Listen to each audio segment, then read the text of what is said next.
Si Tinder te fait te sentir petit, invisible ou pas assez désirable, on va parler d'un truc précis.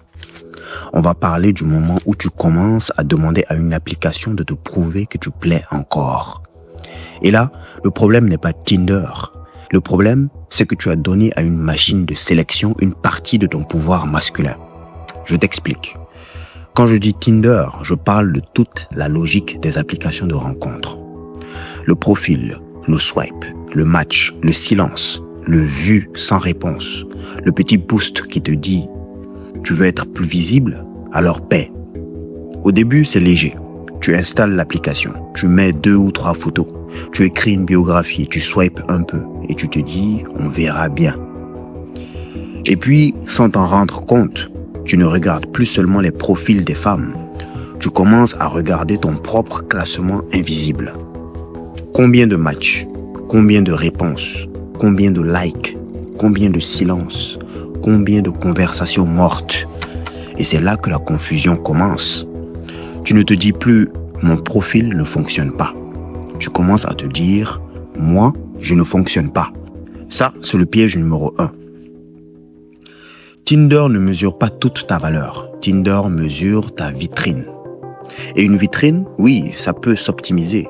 Mais une vitrine, ce n'est pas ton âme. Ce n'est pas ta voix, ce n'est pas ton humour, ce n'est pas ton énergie, ce n'est pas ta manière de créer un moment avec une femme en face de toi. Donc, garde cette idée, parce qu'on va revenir dessus. Faible visibilité ne veut pas dire faible valeur. Mais je sais, quand l'application te donne du silence, ton cerveau ne reste pas neutre. Il interprète. Pas de match, alors tu te dis « je ne plais pas ». Elle répond 2 fois puis disparaît. Tu te dis « j'ai raté quelque chose ». Et peut-être que ton profil est mauvais, oui. Peut-être que tes photos ne transmettent rien. Ou alors ton premier message est faible. Ou encore, ça peut venir du fait qu'elle reçoit déjà trop de sollicitations de son côté. Il se peut aussi qu'elle n'ait aucune vraie intention sur l'application. Peut-être même que l'algorithme ne t'a presque pas montré. Mais toutes ces causes très différentes produisent le même résultat. Le silence. Et toi, tu reçois ce silence comme une seule phrase. Tu ne vaux pas assez. Tu vois le danger? Une donnée faible devient une blessure profonde. Et plus tu es blessé, plus la machine peut te vendre un pansement. C'est le deuxième piège. Le silence devient un produit. Boost, super like, gold, premium, voir qui t'a liké, être montré avant les autres. Et attention, je ne suis pas en train de dire ne paye jamais. N'investis jamais dans une application de rencontre. Si tu comprends l'outil, si ton profil est bon, si tu sais pourquoi tu paies, très bien. Mais si tu paies parce que tu paniques, parce que tu te sens invisible, parce que tu veux qu'un abonnement te rende ton estime de toi, là, ce n'est plus toi qui utilises l'application. C'est l'application de rencontre qui t'utilise. Et c'est pour ça que je veux te ramener au réel. Parce que le vrai sujet, ce n'est pas seulement comment avoir plus de matchs. Le vrai sujet, c'est comment devenir un homme qui n'a pas besoin qu'une application lui confirme qu'il existe. Là, on commence à parler sérieusement. Un bon profil, c'est utile. Mais un bon profil doit être une extension cinématographique de ta vraie personne.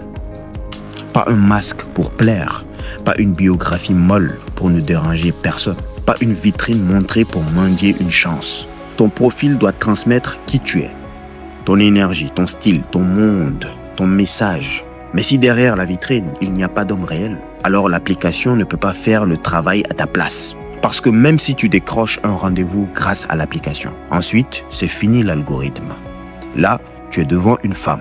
Et ce qui fait la différence, ce n'est plus ton taux de swipe, c'est ta présence, ta voix, ton calme, ton humour, ton regard, ton timing, ta manière de parler, ta capacité à écouter sans devenir needy, ta capacité à flirter sans forcer, ta capacité à montrer un intérêt réel sans tourner comme un chien autour du résultat. Et là, je vais te dire un truc personnel. J'ai passé les 4 dernières années à travailler mon physique, mon mental et mon énergie. Et aujourd'hui, en 2026, je sais pertinemment que le jeu commence avant les mots. Je le vois dans le monde réel, dans les regards, dans la manière dont certaines femmes tournent autour, dans le petit moment où l'attraction est déjà là, avant même que la conversation commence vraiment. Mais le vrai niveau, ce n'est pas juste de provoquer l'attraction. Ça, c'est le début. Le vrai niveau, c'est de transformer cette attraction en connexion réelle. Et ça, aucune application de rencontre ne peut le faire à ta place. Tu dois savoir parler aux femmes. Ça a l'air simple, mais c'est énorme. Parce qu'une femme est séduite par son cerveau avant son corps. Si tu ne sais pas parler et agir avec une femme, tu peux avoir un match, tu peux avoir une belle photo, tu peux même avoir un rendez-vous. Mais face à elle, tu vas vite sentir le vide. Tu ne sauras pas créer la tension, tu ne sauras pas jouer, tu ne sauras pas la faire entrer dans ton monde, tu ne sauras pas transformer l'intérêt en connexion. Donc maintenant, on fait quoi?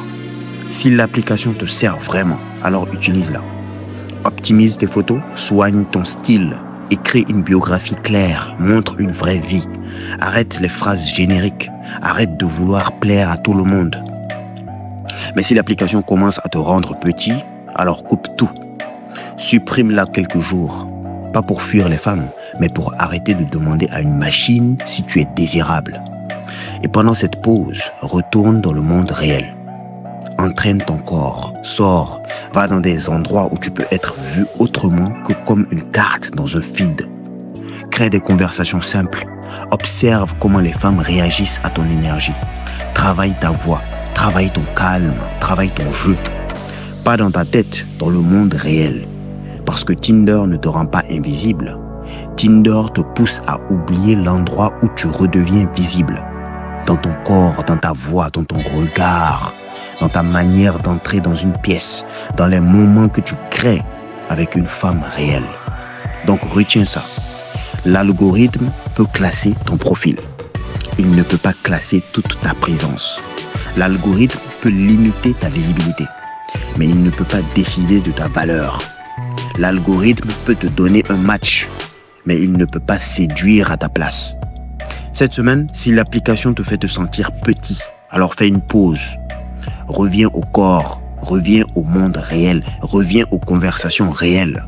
Et abonne-toi si ce n'est pas encore fait, parce qu'on va revenir sur le vrai sujet. Savoir parler aux femmes. Ça paraît simple, mais si tu comprends vraiment ça, tu comprendras pourquoi certains hommes n'ont pas besoin de supplier l'algorithme. Ils entrent dans le monde réel et le réel leur répond favorablement.